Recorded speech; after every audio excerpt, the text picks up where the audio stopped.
Sony isn't new to the smartwatch business, hence the Smartwatch 2 name. Their first attempt at a smartwatch didn't create too many buzz in the tech world. The competition this year is even tougher, seeing that a lot of companies are now pushing out smartwatches to the consumers. There's the Galaxy Gear, Pebble Watch, and the newly released Qualcomm Toq, just to name a few. But Sony reinvented its first smartwatch and brought us the Smartwatch 2. Is it any better? Let's find out. I'm Jens Garcia from Tech for Geeks, and this is our full review of the Sony Smartwatch 2.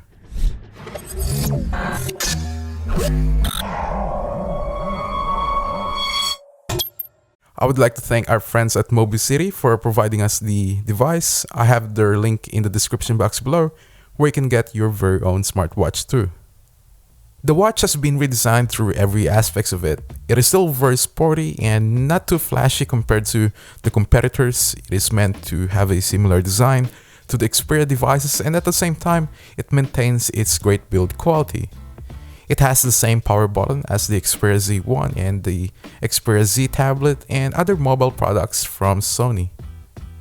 The build is superb, and it has a metal body, and it's very lightweight as well, so it weighs in at just 122.5 grams, so you won't really feel it when you wear the watch. It's also water resistant in 3 meters of water for 30 minutes, so that's a plus. The straps are rubberized, so you get a nice grip when you actually put this on. They're very comfortable when you wear them, and the straps are also replaceable, so when they break, then you can just replace it. To me, that's a really nice feature. Overall, the build quality is superb, although the straps could be a little better next time, as it feels like it will break easily when you play basketball, for example. Now, compared to the super low 128 by 128 resolution on the Smartwatch 1, the Smartwatch 2 has a much improved 220 by 176 resolution, which is a 1.6-inch display with a PPI of 176. Now, if you're used to your beautiful, sharp, crisp, and vivid display on your smartphone, then you will most likely end up raging on the display of the Smartwatch 2. Why?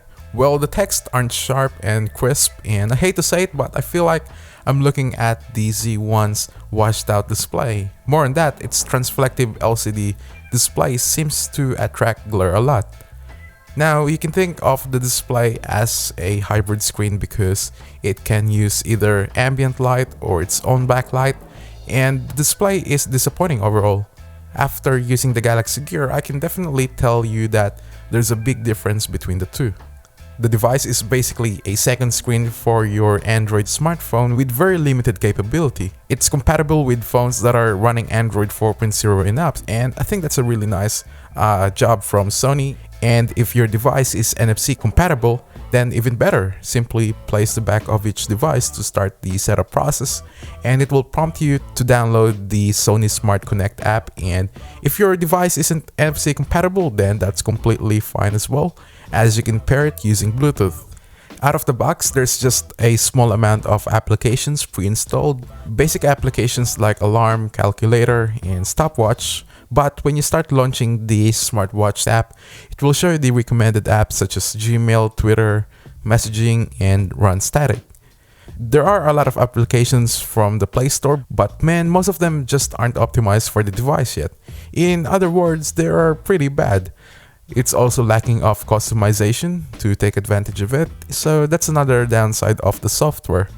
The watch is basically a notification viewer and remote control for your device, but nothing else. Well, unless you are really going to count the pedometer and stopwatch.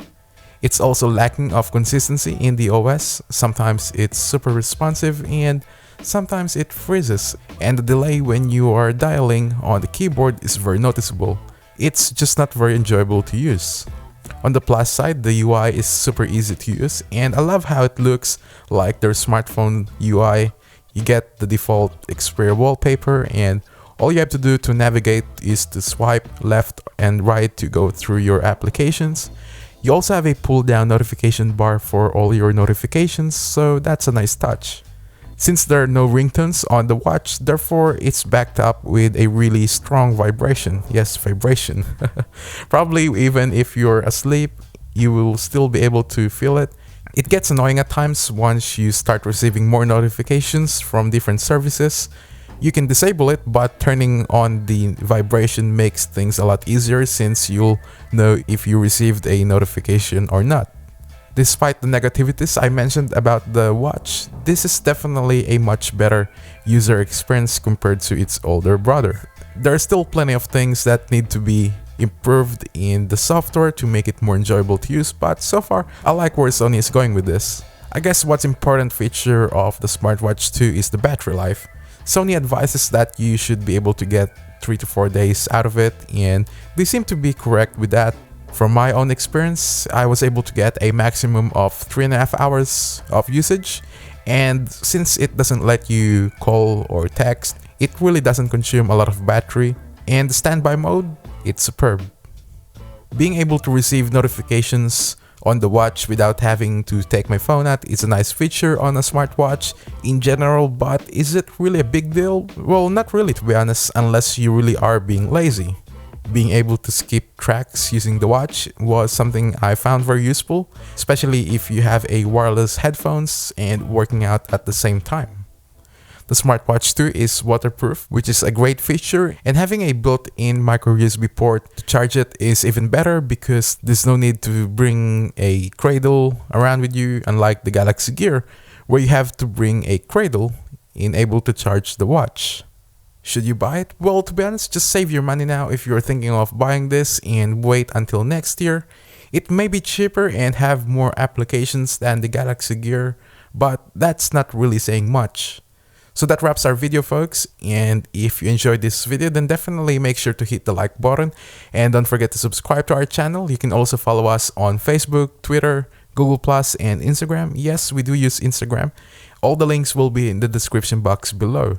As always, I'm Jens Chris here from Tech for Geeks, and I will see you all in the next one.